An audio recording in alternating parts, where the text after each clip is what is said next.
Horegallu by Sudha Murthy. Sudha Murthy is one of India's most revered philanthropists. She is a successful entrepreneur and an inspiration to many Indian women. She happens to be the biggest selling woman author of India. She is a prolific fiction author both in English and Kannada. She is also the chairman of Infosys Foundation, which does innumerable charity works, changing lives and bringing smiles to the faces of the downtrodden. She also happens to be the first female engineer of telco. She is the wife of Narayana Murthy, the man behind one of India's entrepreneurial success story of Infosys. Born on 19th August 1950 at Shigaon in Karnataka as a daughter of Dr. R.H. Kulkarni, a reputed local physician, Sudha Murthy was a trailblazer from the very beginning. In 1968, when not many girls opted for engineering as a career, she was not only the lone girl in her BE batch in BVB College of Engineering and Technology, but also stood first among all the universities in Karnataka. She was also a gold medalist from the Indian Institute of Science, Bangalore, from where she did her ME in the year 1974. While doing her master's degree, she saw an advertisement by Telco calling trainee engineers, which specifically mentioned that women need not apply. This infuriated her, and she wrote a letter to none other than J.R.D. Tata, voicing her protest against this discrimination. Following this, she was called for an interview and was appointed as the first woman engineer of Telco. While working in Pune, she met Narayana Murthy and they got married. It was her saving of rupees 10,000 which was instrumental in the setting up of Infosys, a fact always mentioned by Narayana Murthy. Other than being an engineer, author, and entrepreneur, it is for her philanthropic work that the nation is indebted to. She has been credited for single-handedly promoting the move towards corporate social responsibility. As a chairperson of Infosys Foundation, she has founded several orphanages, participated in rural development efforts, and supported the movement towards providing all Karnataka schools with computer and library facilities. Sudha Murthy is a prolific writer. She is one of the most read women authors in India. She has published several books promoting her philosophical views on charity, hospitality, and self-realization. Her works have been translated into several Indian languages. She is well known for her collection of anecdotes and novels. Mahashweta gently falls the bacula. Dola Bahu are some of her novels. And How I Taught My Grandmother to Read, The Day I Stopped Drinking Milk, Wise and Otherwise. These are some of her collection of anecdotes. She is also the recipient of innumerable honors. It was for her contributions in the spheres of philanthropy and literary achievement that Sudha Murthy was awarded Padma Shri in 2006. She is a recipient of R.K. Narayan Award for Literature. She was also given the Rajya Prashasti Award in 2000. Above all this, she has been bestowed with several honorary doctorates from reputed universities all over the world.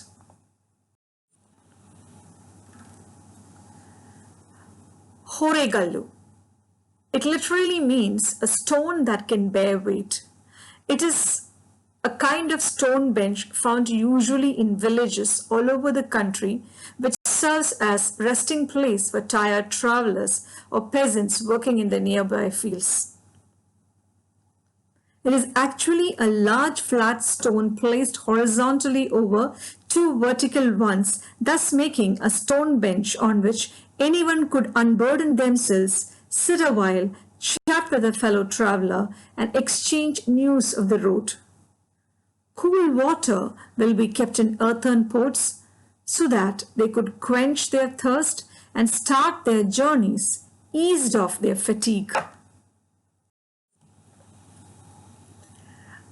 Horegallu by Sudha Murthy happens to be an anecdote. Now let's see what an anecdote is. It's a short account of a particular incident or event, especially of an interesting or amusing nature. One good anecdote is worth a volume of biography. Backward, turn backward, O time, in your flight, make me a child again just for tonight. In this unit, Horegallu, Sudha Murthy is reminded of her childhood days. Remembering the good old childhood days often fills our mind with freshness and vigor and revitalizes us enough to go forward with confidence. Hot summer days remind me of my childhood in a little village. There was a large banyan tree right in the middle of the village, and I would often spend my many hours playing under it during my holidays. The tree was like a massive umbrella with its branches providing much needed shade and succor. Travelers spent some time sitting under it and catching their breath before going on their way. To make them comfortable, there was a horegallu under the tree. Horegallu literally means a stone that can bear weight. It was a large flat stone placed horizontally over two vertical ones, thus making a stone bench on which anyone could sit and rest a while, chat with a fellow traveler, and exchange news of the road. Cool water would be kept in earthen pots near the bench, and people could quench their thirst before starting their journeys again. I'm sure similar simple arrangements can be found in villages all over the country. The Horegallu in our village holds special memories for me as it is inextricably linked with my grandfather. He was a retired school teacher and would spend hours every day sitting under the banyan tree and talking to those resting there. When I would get tired of playing, I would sit next to him and observe the people he was speaking to and listen to their conversations. Most of them were villagers taking a break from their work in the fields nearby. They had to walk long distances each day, carrying heavy burdens on their heads. Tired by the heat, they would drink the cool water, wash their faces with it, and chat with grandfather. Their conversation would be about their daily lives and worries. Master Ji, this summer has been so hot. I've never seen such dry weather. Or, Master Ji, it is getting difficult for me to carry these large loads on my head. Thank God for this Horegallu. I wish my son would help, but he only wants to go to the city. They spoke about the difficulties they lived with. My grandfather could only listen to them, but just talking to them seemed to refresh them for the journey. After some time, they would pick up their burdens with some ease and go on their way. The Horegallu was an important feature in their lives, and as a child, I would often not understand why they blessed it so often for being there. After all, it was only a stone bench. It was my grandfather who told me, "Child, a Horegallu is essential in any journey. We all carry our burdens according to our situations and capacities. But every once in a while, we need to stop, put down that burden and rest. Only then can we be refreshed enough to pick up the load once more. The Horegallu gives everyone that opportunity to do so. It helps people regain their strength." Later on in life, I got to see something that reminded me of that stone bench once again. I was working in Bombay. One of my colleagues, Ratna, was a senior clerk, middle aged and always smiling. She had done her graduation and been working in the company for nearly 25 years. She went about her repetitive, mundane work with an infectious cheerfulness. Every day, during the lunch hour, she would sit with some person in one of the rooms and they would have long chats. I would often wonder what they talked about. One day, I finally asked her, Ratna, would you talk with each person for the whole lunch hour? Ratna smiled and said simply, they share their troubles with me. But how can you solve the troubles of so many people? Do you always have an answer for them? No, I only listen. And that's enough? That solves the problem? I was young and incredulous at such a simplistic outlook. But Ratna answered with the same patience and affection that she must have used with all my colleagues. I am not a trained counselor or an intellectual. No one can solve your problem. You have to do it yourself. Then how do you help them by listening to them? God has given me 2 years to listen to others. I hear them out with sympathy and without any judgment. When a person in trouble or under a lot of strain finds an outlet for his worries, it relieves half his burden. I thought for some time and said, but don't you ever break the confidence and tell others the secrets you hear, even by mistake? Not even in my dreams. I consider that to be the worst kind of betrayal. I don't think there is a greater sin than betraying someone's confidence. They tell me their worries because they know I'll never talk about it or gossip about it to another person. Only when they know their words are secure with me can they talk to me freely. This way, I relieve their burden for a short while till they are ready to pick themselves up and carry on with their journey.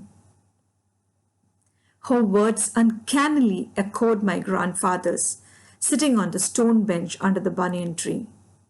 Perhaps, in their own small ways, without access to great wealth, both these people were doing tremendous social service.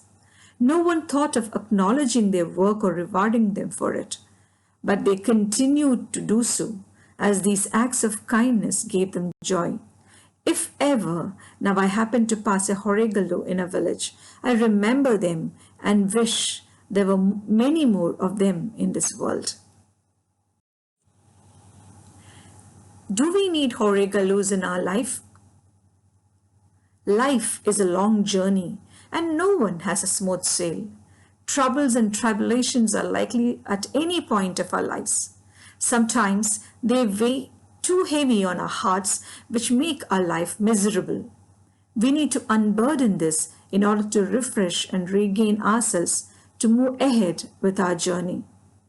This is possible only when we share our worries with someone in whom we have absolute faith and confidence. They may not be able to solve our problems. Still, once we find an outlet for our worries, not only does it relieve us, it gives us the energy and mental strength to pick ourselves up from the dungeon of grief and move ahead, eased off the emotional fatigue. Such people who patiently and sympathetically listen to our problems without being judgmental are no less than a Horegallu found in the pathways of Indian villages, which help the tired travelers to relieve themselves of their burdens in their tiresome journey. And let's see what are the traits of a good listener. If you are an active listener, your verbal and non-verbal behavior should suggest the speaker that he is being properly heard and understood. It should not indicate what you think about a person. The purpose is to communicate, overlooking the qualities of the speaker. The behavior of the listener should convey the impression that you accept the person without making judgment of right or wrong, good or bad, Suitable or unsuitable